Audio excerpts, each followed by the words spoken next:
Hi everyone, my name is Isabel Anderson. I am so excited to work with you guys today. I have some friends who will also introduce themselves here in a minute. I'm a senior at UNO. I am studying architectural engineering, which means that I learn about everything inside buildings. These things includes the lights, the outlets on the walls, the heating, the air conditioning, the walls, and the beams. When I graduate, I want to work with a group of engineers that work with the lights and the power. Right now, I work on the computer for a company in Wichita, Kansas. Hey kiddos, my name is Jackson Cordell, and I'm going to be a fourth-year student at the University of Nebraska, Omaha. I'm going to be majoring in architectural engineering, just like Isabel, and so that means that I'm going to be designing the heating and air conditioning systems in buildings, so everything that keeps you cool and hot in the summer and winter times. That's going to be what I design, as well as plumbing systems, which means I'll be designing any water systems, so any water pipes that go through the building, I'll do that as well. So far, I've done a little bit of work at an internship of mine. I designed a high school, and that was a very large high school, so that was really fun. And then I've also designed some lab spaces, as well as some other smaller classrooms and things like that at the University of Nebraska-Lincoln. So that's enough about me. Hello 5th graders, my name is Daniel Mejia and I am a freshman here at UNO, meaning it is my first year, and I am a civil engineering major who would go on to design and supervise construction projects, and I am a freshman right now, so my goal for now is to graduate. Hey everybody, my name is Dylan Anderson. I'm a freshman at UNO and I am an architectural engineering student. What architectural engineers do is we pretty much take the science and technology of the real world and apply it to the designing of buildings. Pretty much just helps the quality of life of people in the world. Hey guys, my name is David Jabins. I'm a freshman at UNO and I'm studying biomedical engineering. As a biomedical engineer, I'll be helping doctors design prosthetics and other medical devices to help doctors help patients get better faster. I hope to design more efficient prosthetics to help people live more normal lives. Hey kiddos, my name is Grayson Arnold. I'm a fourth-year computer engineering student at the University of Nebraska at Omaha. Right now, I have an internship that I've gotten to do a couple of cool projects with. One of those was installing these special washing machines in all of the fire stations in Omaha. The washing machines actually remove cancer-causing materials from the firefighters' clothes after a fire. So that was a really cool project to be a part of because it will make a difference. And another one that I'm on right now is a $106 million concert venue that'll go downtown in the next couple of years, and it'll be cool because I'll actually get to go to a concert there. And even if I had a really minimal input as an intern, it's still neat to be a part of, and it'll still be neat to go to someday. But enough about us. We're looking forward to doing these activities with all of you guys. We obviously wish we could be there in person, but we can't this year, so that's a bummer. But regardless, we hope you all get something out of it and learn something and enjoy it.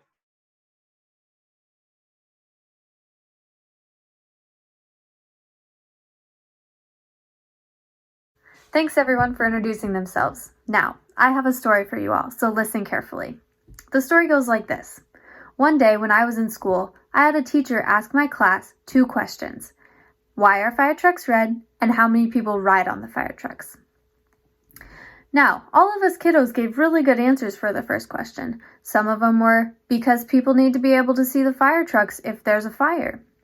Here's the part of the story where you have to listen really carefully. My teacher then told us that fire trucks are red because they have 8 wheels and 4 people ride on them, and 8 plus 4 is 12, and there are 12 inches in a foot, and a foot is the length of a ruler, and Queen Elizabeth was also a ruler, and the Queen Elizabeth was also a ship, and the ship sails in the seas, and the seas have fish, and the fish have fins, and the Finns fought the Russians, and the Russians are always rushing around, and that is why fire trucks are red. We were all amazed. And then she asked again, how many people rode on the fire trucks? We were all so focused on how crazy the story was that we missed the other thing that the teacher wanted us to know. Does anybody know how many people rode on the fire trucks in the story?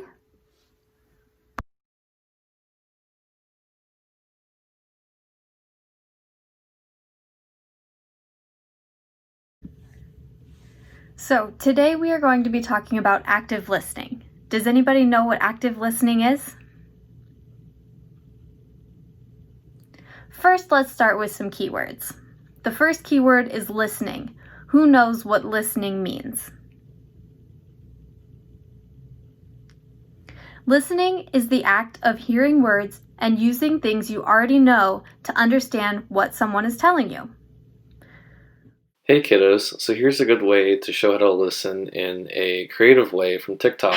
So this is how my class lines up for recess.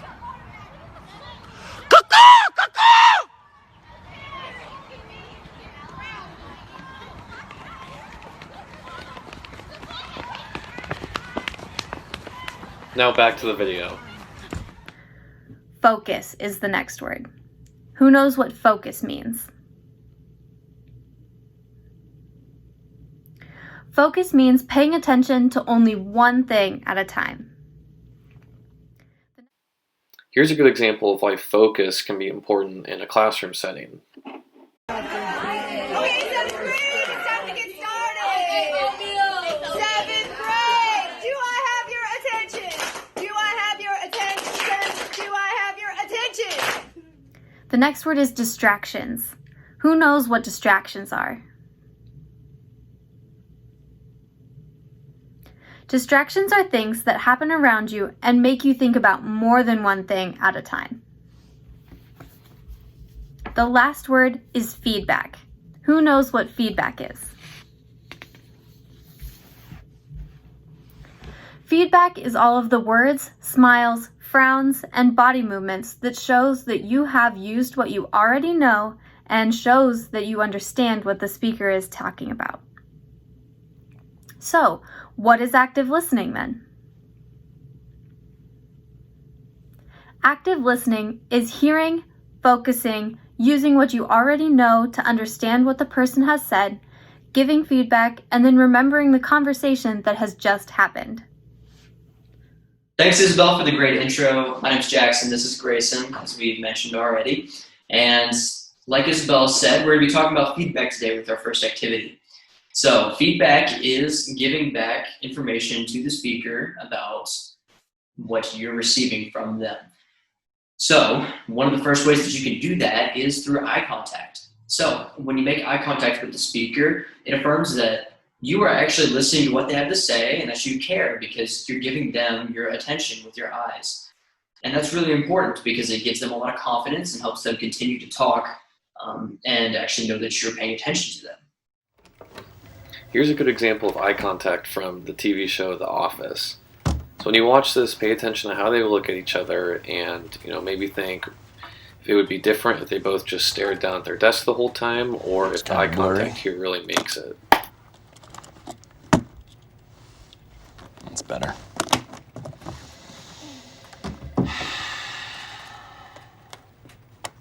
Question. What kind of bear is best? That's a ridiculous question. False. Black bear. Well, that's debatable. There are basically two schools of thought. Fact. Bears eat beets. Oh. Bears beets Battlestar Galactica. Bears do not... What is going on? What are you doing? Last week, I was in a drugstore and I saw these glasses, $4. And it only cost me $7 to recreate the rest of the ensemble, and that's a grand total of $11. You know what? Imitation is the most sincere form of flattery, so I thank you. Identity theft is not a joke, Jim. Millions of families suffer every year. Michael! Yeah, so the activity we'll be doing is Simon Says, and that's going to we're going to force you to show feedback in an extreme way, basically. So obviously you'll be like acting out and doing everything your instructor says. They'll be leading this today since we aren't there in person. But yeah, focus on feedback for this activity. That's the main point of this. And obviously, if you're not able to active listen and you don't show feedback in a proper way, you're out, and then you lose the game.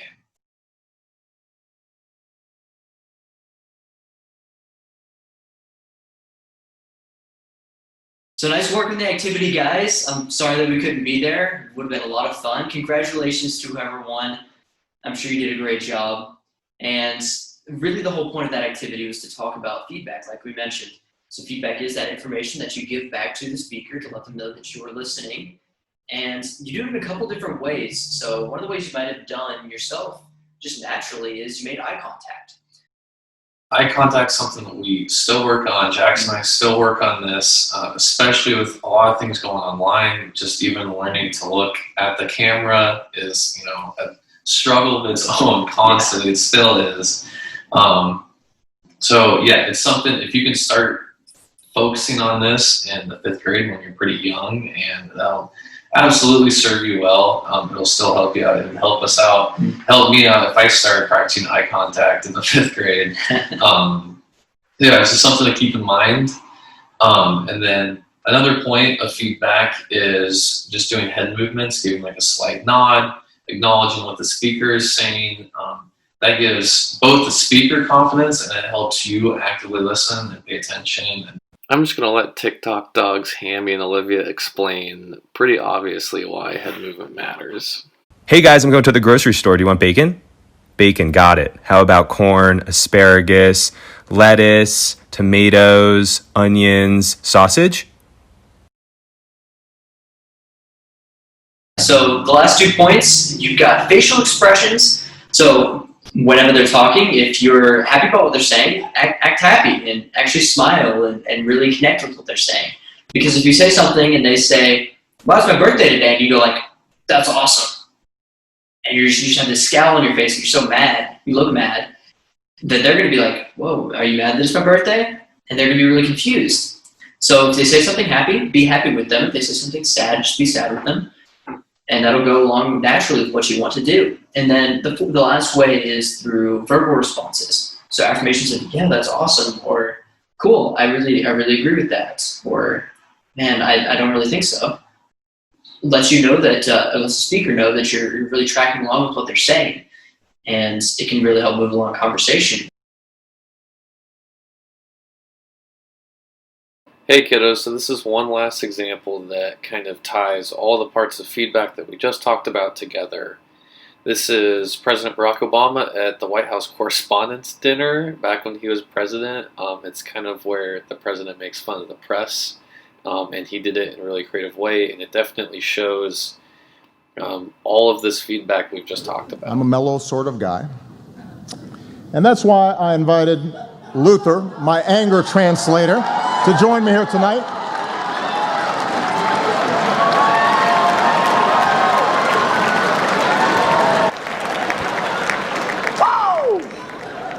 The nonstop focus on billionaire donors creates real problems for our democracy. And that's why we're running for a 3rd term. No, we're not. We're not? But we do need to stay focused on some big challenges, like climate change. Hey, listen, y'all, if you haven't noticed, California is bone dry. Out of the 10 hottest years ever came in the last decade. Now, I'm not a scientist, but I do know how to count to 10. Rising seas, more violent storms. You got mosquitoes, sweaty people on the train stinking it up. It's just nasty.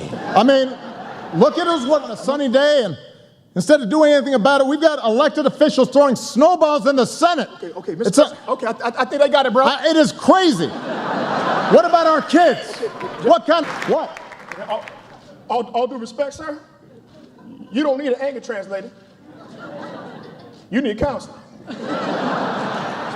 So politics aside, there's a lot of takeaways from this. Even if you just look at everybody at the end, they're all, they're looking at him, they're clapping, they're laughing, everybody's sitting upright in their chair. That's just, prime active listening. All right, now for our next activity, we're going to be talking about distractions and barriers. So a distraction is anything that kind of takes your attention away from the speaker. Say your dog running through the house, or your mom yelling at you that dinner's ready when you're trying to do homework.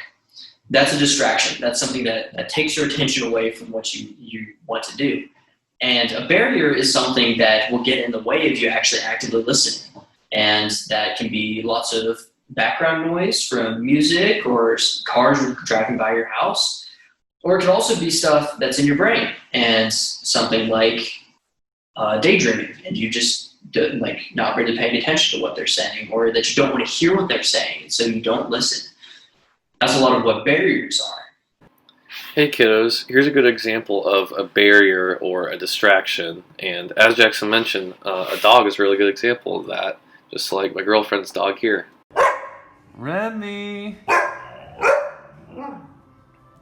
Good luck studying, miss.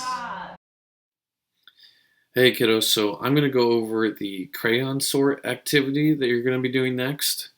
So this is a typical classroom setup right here. I'm just going to assume that there's 16 kiddos here. I know things are a little bit tougher with COVID and that, you want to try to be 6 feet away from each other. So you do need to follow that as best as possible during this game. So there's going to be 2 sets of crayons on opposite sides of the room. So this blue box right here, somebody at their desk will have a pile of unsorted crayons. That'll be this blue box. This red box here is going to be a student on the other side that has their crayons already sorted. So the goal for this activity is for these students here with the player with the sorted crayons, they're going to want to try to communicate to this row over here whose crayons are not sorted. So these guys need to be able to tell them what order to put their crayons into, and there will be a time limit on this, so you can't just go super slowly. So again, this team's going to need to use active listening to the best they can to be able to figure out what order to put their crayons in, and their teammates at other desks are going to need to try to help them, because these middle teams, this row here and this row here, are going to try to be distracting them.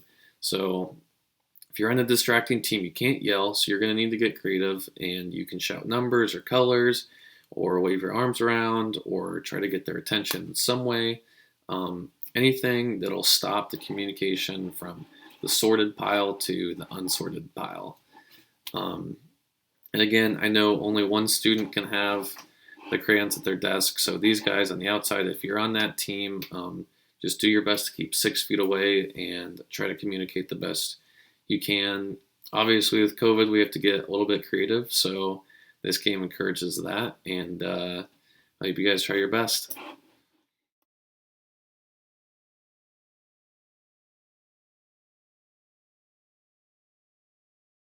All right, kiddos, so Dylan is going to be taking care of the last activity for us, and that's going to be a little bit of reflection time. And this will be a time that you can talk about some questions that he's going to ask you, and you can write those down yourself. So this will be an individual activity, and it'll be just a nice wrap up for everything that we've talked about, and it'll help you really solidify some of the things we've talked about today.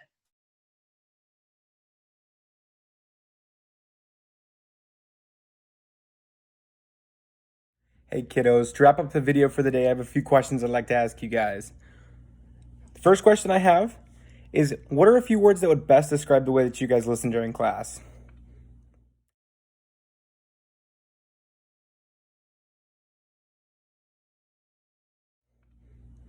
Number 2, the question I have for you guys is it easier to listen in Zoom or in person?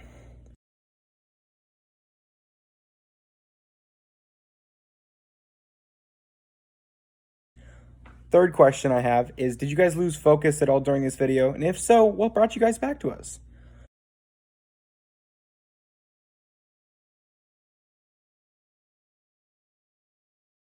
Fourth question I have is, how do you guys plan on bettering your active listening skills in the future?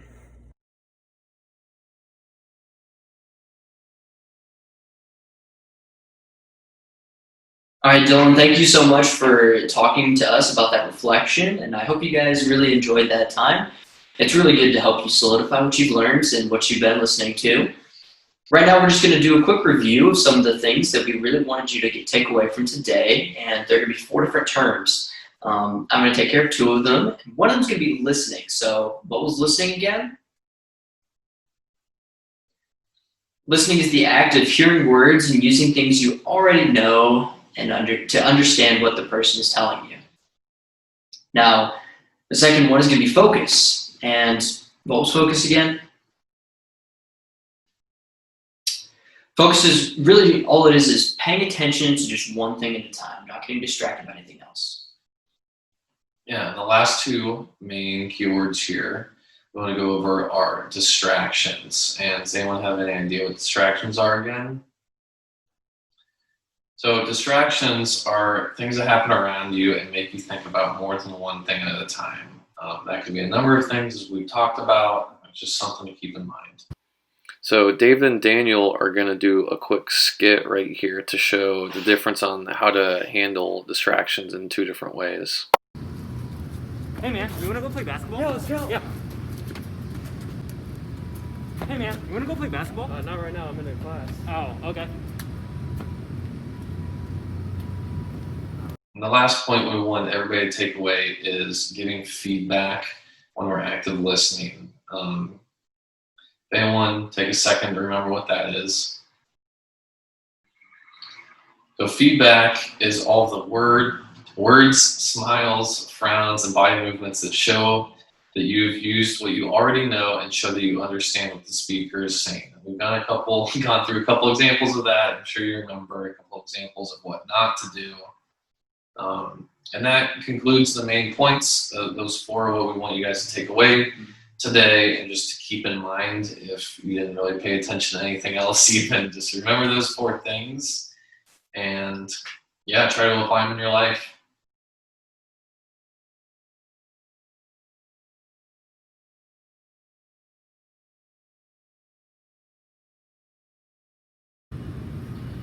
All right, fifth graders, can you now draw a model of good listening?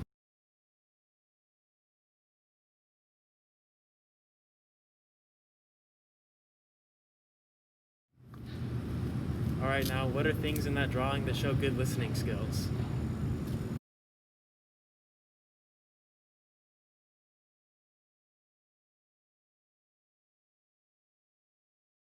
All right, kiddos, well, it's been a great time. I know I really enjoyed all of this, and I really hope you guys had a really fun time. It's been a great time getting to spend with you guys, learning about active listening. We wish we could have been there in person. It would have been a lot better, obviously, but unfortunately we couldn't be there. Hey guys, I just want to say thank you guys so much for watching our video. We had a great time making it. I loved being a part of it. I hope you guys have a great day, and I hope your semester is amazing. Thanks everybody for watching with us today. Again, like Jackson said, we wish we could be there.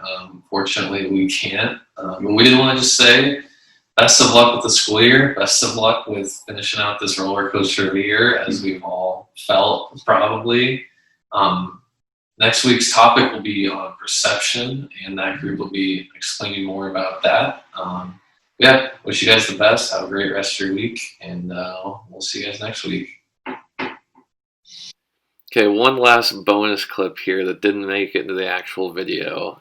This is, actually Jackson and I are both roommates, we live together, so this is actually somewhat realistic, and hope you guys enjoy. Hey Grayson, we gotta take the trash out, dude. What the heck? Dude, what the heck? There's so much trash over here. Dude, can you even hear me? My gosh, the dishes need to be done. Are you kidding? There's so many dishes over here. Oh, what the heck? That's a hot pan.